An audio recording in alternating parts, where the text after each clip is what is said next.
આપ જોઈ રહ્યા છો વાત્સલ્યમ સમાચાર, હંમેશા સત્યની સંગાથે। મોરબી જિલ્લામાં દારૂ, જુગાર અને ડ્રગ્સના દૂષણ સામે કડક અમલવારી કરવા અનુસૂચિત જાતિ સમાજ દ્વારા જિલ્લા પોલીસ વડાને આવેદનપત્ર આપવામાં આવ્યું। મોરબી જિલ્લામાં દારૂ, જુગાર, ડ્રગ્સના દૂષણ સામે કડક કાર્યવાહી કરવાની માંગની સાથે અનુસૂચિત જાતિના આગેવાનોએ જિલ્લા પોલીસ વડાને આવેદનપત્ર સુપ્રત કર્યું। આ આવેદનપત્રને ગુજરાત પ્રોહિબિશન એક્ટના સખત અમલ કરવાનો અને ગેરકાયદેસર પ્રવૃત્તિઓમાં સંડોવાયેલા ગુનેગારો તેમજ સંભવિત પોલીસ અધિકારીઓ, રાજકીય નેતાઓ સામે કડક કાર્યવાહી કરવાની માંગ કરવામાં આવી હતી। અનુસૂચિત જાતિ સમાજના આગેવાનોએ જણાવ્યું હતું કે મોરબી જિલ્લાના અનુસૂચિત જાતિના વિસ્તારમાં દારૂ, જુગાર, ડ્રગ્સ દૂષણ ખૂબ જ વધી ગયું છે। યુવાનો આ રવાડે ચડીને પોતાનું જીવન બરબાદ કરી રહ્યા છે, જેના કારણે અનેક બહેન દીકરીઓના જીવન પર સંકટ આવ્યું છે। આ વિસ્તારના લોકો ઓછા ભણેલા અને કાયદાથી અજ્ઞાન હોવાથી ગેરકાયદેસર વેપાર સરળતાથી ફલી ફૂલી રહ્યો છે।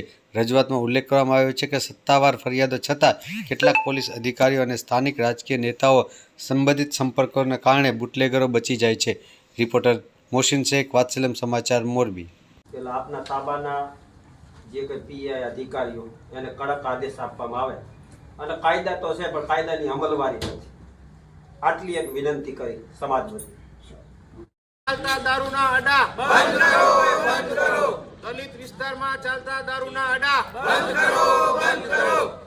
આજે તમે રજૂઆત કરી, શેના માટે રજૂઆત કરી, શું રજૂઆત છે? આજ રોજ અમે મોરબી જિલ્લા દલિત સમાજના તમામ આગેવાનો એકઠા થઈ મળી અને જે અત્યારે દારૂની પરિસ્થિતિ ભયંકર મોરબી જિલ્લામાં થઈ ગઈ છે, દારૂ જુગારના રવાડે જે યુવાનો ચડી ગયા છે, જે યુવાધન વેડફાઈ રહ્યું છે, એના માટે અમે આજે એસપી સાહેબશ્રીને એક આવેદનપત્ર આપવામાં આવ્યું છે। એમાં એવો અમે ઉલ્લેખ કર્યો છે કે મેક્સિમમ જે અનુસૂચિત જાતિ વિસ્તાર છે, જે દલિત પછાત વિસ્તાર છે, એના લોકો ભણેલ ગણેલ એટલા બધા નથી અને કાયદાના અજ્ઞાન છે, જેના કારણે આ દૂષણ અમારા અનુસૂચિત જાતિ મહોલ્લામાં ખૂબ જ પ્રમાણમાં વધી રહ્યું હોય। અમે સાહેબને એ કહેવા માટે આવ્યા છે કે અમારા જે અનુસૂચિત જાતિ વિસ્તાર છે એમાં અમારું યુવાધન બરબાદ ન થાય, અમારી બહેન દીકરીઓ વિધવા ન થાય, એના માટે થઈ અને આ વિસ્તારની અંદર ખાસ એક કોમ્બિંગ કરવામાં આવે અને આ વિસ્તારમાં જે દારૂનું વેચાણ છે, ડ્રગ્સનું વેચાણ છે, એ તાત્કાલિક અસરથી બંધ કરવામાં આવે, દારૂબંધીના કાયદાનો સખત અમલવારી કરવામાં આવે, એવી આજ બધે અમે દલિત સમાજના તમામ પક્ષના અમારા સિનિયર આગેવાનો સાથે અમે એક આવેદનપત્ર આજે આપ્યું છે।